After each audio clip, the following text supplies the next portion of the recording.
There is a reason why diesel vehicles from Japan regularly reach 400,000 to 500,000 kilometers or 250,000 to 310,000 miles, with their original engines still in good health. It is not the brand of car. It is not some special Japanese engineering that other manufacturers do not have access to. It is a specific approach to engine oil that most owners in other parts of the world never think about. The service light on your dashboard is not telling you what you think it is. And the oil in your engine is doing far more than simply lubricating moving parts. Once you understand what oil actually does inside a diesel engine and what happens to it over time, you will never think about oil changes the same way again. Let us start with what engine oil actually is and why it degrades. Fresh engine oil is not just a lubricant, it is a chemical system. Roughly 80% is base oil, and the remaining 20% is an additive package. That additive package contains detergents that keep the engine clean, dispersants that keep contaminants suspended in the oil so they can be removed at the next change, anti-wear additives that form a protective film on metal surfaces, antioxidants that slow down the breakdown of the base oil, and acid neutralizers. That last one matters especially for diesel engines. When diesel fuel burns, it produces acidic byproducts. Every combustion cycle, a small amount of combustion gas leaks past the piston rings and enters the crankcase. This is called blow-by, and it is normal. That gas carries acidic compounds into the oil. The acid neutralizers in fresh oil react with and neutralize those acids before they can attack the bearing surfaces and internal components. This alkalinity reserve is measured by something called total base number, or TBN. A fresh diesel engine oil typically starts with a TBN of around 10 to 15 milligrams of KOH per gram of oil. Every time the oil neutralizes an acid, the TBN drops a little. When it gets low enough, the oil can no longer protect the engine from acid corrosion. The metal surfaces begin to corrode, bearing clearances widen. The engine starts wearing from the inside. This is happening in your engine right now. The question is whether you are changing the oil before the additive package is exhausted or after. Diesel engines also have a problem that petrol engines do not face in the same way: soot. The combustion process in a diesel engine produces far more soot than a petrol engine. The dispersants in the oil are designed to hold soot particles suspended and prevent them from clumping together. But as the oil ages and the dispersant additives deplete, the oil's ability to hold soot in suspension decreases. Soot begins to agglomerate into larger particles. Those particles do not stay harmlessly suspended in the oil. A study published in the journal Tribology International found that diesel soot directly depletes anti-wear additives by competing with them for adsorption onto metal surfaces. In simple terms, soot particles bind to the same spots on metal surfaces that your anti-wear additives are trying to protect. The protection gets stripped away. Metal contacts metal. Engine wear accelerates. There is also a viscosity effect. As soot builds up, it thickens the oil.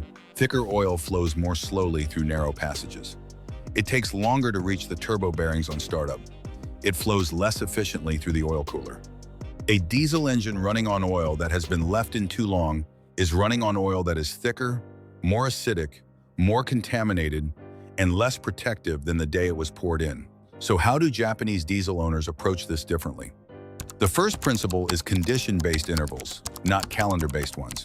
Most manufacturer service intervals are calculated assuming average driving conditions: regular motorway use, moderate temperatures, no towing.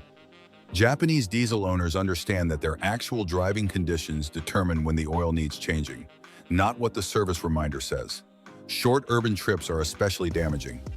When a diesel engine only runs for 10 or 15 minutes at a time, it never fully reaches operating temperature. Water from combustion condenses in the crankcase and mixes with the oil. Acid neutralizers get depleted faster. Soot accumulates more quickly because incomplete combustion at lower temperatures produces more of it. An oil that would last 15,000 kilometers, 9,300 miles on steady motorway driving, may be spent at 7,000 kilometers, 4,300 miles of short-trip urban use. The service indicator on the dashboard does not know the difference. The Japanese approach is to change oil based on how the vehicle has actually been driven, not based on a fixed number printed on a sticker. The practical recommendation for a turbocharged diesel used in mixed conditions is to change oil every 8,000 to 10,500 kilometers or 5,000 to 6,500 miles. If the vehicle sees mostly short trips, heavy towing, or extreme temperatures, lean toward the shorter end of that range. The second principle is oil specification, not just viscosity. Most people look at the viscosity label when buying engine oil 5W30, 5W40, and think that is all that matters. Japanese diesel owners also check the specification rating. For modern turbocharged diesels with diesel particulate filters, the critical specification is the ACEA C rating. ACE stands for the Association of European Automobile Manufacturers, and the class ratings define oils formulated specifically for diesel engines with after-treatment systems. Here is why it matters. High levels of certain additives, particularly sulfated ash, phosphorus, and sulfur, leave residue when the oil burns. That residue accumulates in the diesel particulate filter. Over time, high ash oil will clog the DPF from the inside in a way that regeneration cannot clear. An ACEA C3 oil, for example, is a mid-SAPS formulation mid-sulfated ash, phosphorus, and sulfur designed to deliver strong engine protection while protecting the DPF and catalytic converter. Most European diesel cars from the last 15 years specify either C3 or C4. Using a non-C rated oil in a car that requires one is not just a minor oversight. It is accelerating the blockage of a component that costs over $1,000 to replace. Check your owner's manual for the required ACEA specification. Then verify the oil you are buying actually carries that rating on the label, not just a viscosity grade that looks correct. The third principle is the oil filter. This one is short but important. The oil filter is changed at every service on Japanese maintenance schedules without exception. In some markets, workshops suggest that the filter can be skipped on intermediate oil changes to save money. This is false economy.